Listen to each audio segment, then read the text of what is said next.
ఒక చేత బంగారు బుట్టి మరో చేత బంగారు కడవను పట్టుకొని సత్యలోకంలో ముచ్చటించుకుంటున్నా లక్ష్మీ సరస్వతుల దగ్గరికొస్తుందే ఆ అర్ధనారీశ్వరి.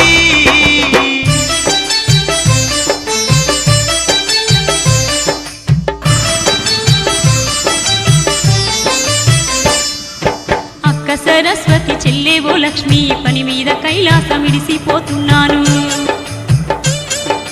నాగన్నకు ఇన్ని పాలు పట్టండి, నందికేమో మీరు పూజ గట్టండి.